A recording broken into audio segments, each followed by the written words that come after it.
A quem pertence a narrativa da sua vida? Já reparou como em alguns casos a nossa história ganha outros contornos? Como às vezes compramos discursos alheios e que não descrevem a nossa própria realidade ou a descrevem de maneira parcial, sem trazer à tona todos os fatores que estão necessariamente ligados às tuas decisões. Quero te fazer uma pergunta. Como você qualifica a história da sua vida? Uma história de sucesso, de fracasso, de luta? Algumas pessoas diriam até mesmo que sua vida se equivaleria a uma dança. Como você descreve a sua própria história? Já parou para pensar na importância disso? Se você acha que essa reflexão pode trazer algum benefício para a sua vida, me acompanhe até o final. E já vou dizendo, curta, compartilha com os amigos, porque aqui vem coisa boa. Esse é o canal Vendedor de Ideias, eu sou Gabriel Bonin Schlemper e estou trazendo uma reflexão que eu acredito que pode fazer a diferença na sua vida.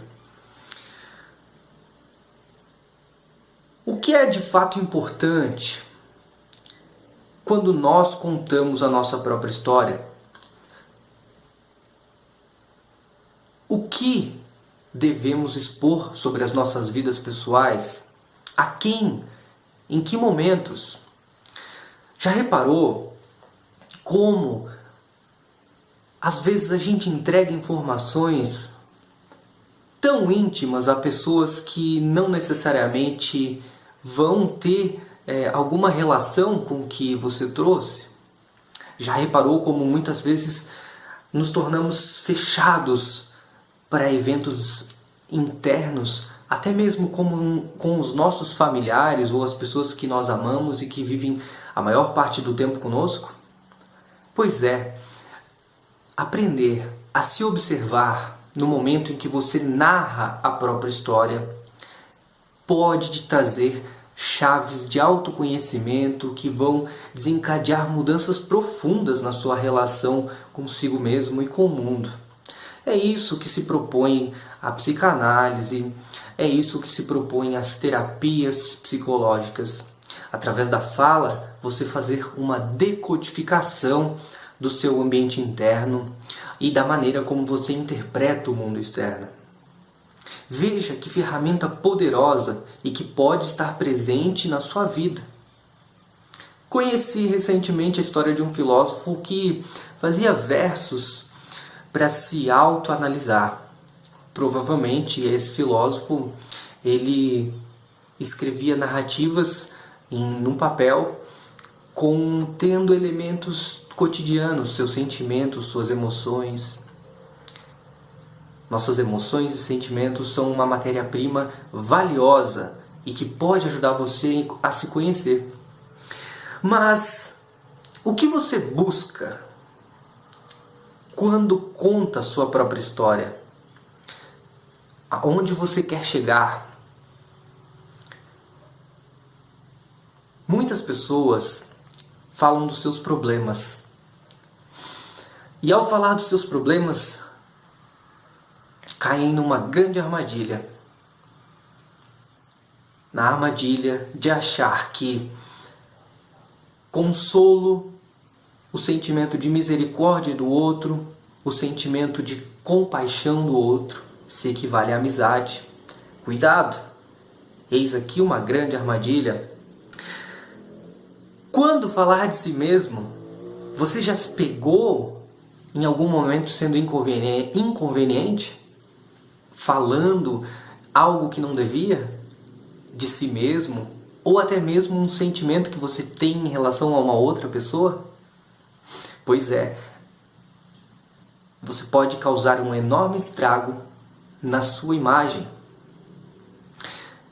Dependendo da maneira como você se posiciona, ainda que seja de maneira autêntica, No mundo em que vivemos, é possível que você tenha uma avaliação negativa. Você alcance no outro uma avaliação negativa de ti mesmo. Todos nós passamos de alguma maneira por isso. Sabe por quê? A palavra mais usada na língua portuguesa é a palavra eu. Em média, um adulto repete mais de 100 vezes por dia a palavra eu. Eu aquilo, eu aquele outro, eu aquilo, eu aquele outro. Mas, quando falar de si? Essa é uma pergunta que cabe somente a você responder. Mas quero lhe chamar a atenção para um fato muito importante. Aquilo que nós chamamos de memória é algo que pode nos enganar. Daniel Kahneman, em seu livro, já nos mostra a quantidade enorme de bugs mentais, ou seja, de armadilhas que a nossa percepção e a nossa memória produzem. Pensar e agir de maneira coerente é algo que todos nós buscamos, mas muitas vezes as nossas memórias contêm registros de sentimentos e de situações que podem te levar a agir de maneira estereotipada, ou seja, fazer sempre a mesma coisa em situações diferentes.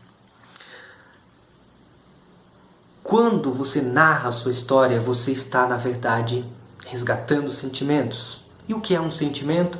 É um mapa do mundo interno. Sentimentos nós não controlamos. São interpretações automáticas do ambiente, do mundo externo, do mundo interno. No entanto, nós controlamos a maneira como nós narramos, nós descrevemos a nossa história. E uma das características humanas que mais me chama a atenção é justamente a capacidade de se colocar diante da outra pessoa, o que Augusto Cury chamou de inteligência multifocal. Ou seja, essa capacidade que nós temos de olhar um mesmo evento de diferentes ângulos.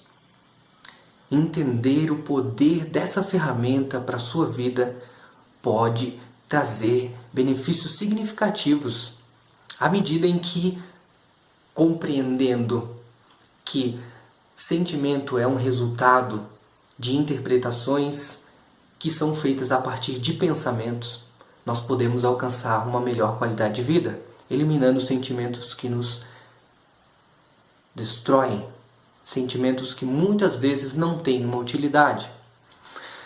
Isso se chama um fator de proteção da emoção. Eis aqui um fato muito importante. Temos uma responsabilidade sobre a nossa consciência, temos responsabilidade sobre a nossa própria história, ou pelo menos na maneira de narrá-la, na maneira de contar e descrever os fatos. Repare que muitas vezes as pessoas contam os fatos e os eventos na condição de vítima, na condição de alguém que sofreu uma determinada injustiça ou violência. Nesse ponto, que soe o alarme, que você tenha a capacidade de decodificar situações como essa em você e no outro. Não para produzir mais uma acusação, mas para você compreender que existe sempre uma parcela de responsabilidade nos eventos que acontecem à nossa volta. Sim, existem coisas que nós não controlamos de fato, mas nós podemos controlar a maneira de reagir aos eventos.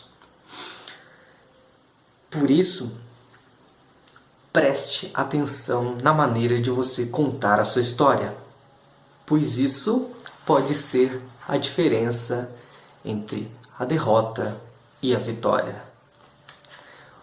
O meu boa tarde para vocês. Vamos fazer um ótimo final de semana, porque isso depende de nós. Tchau, tchau.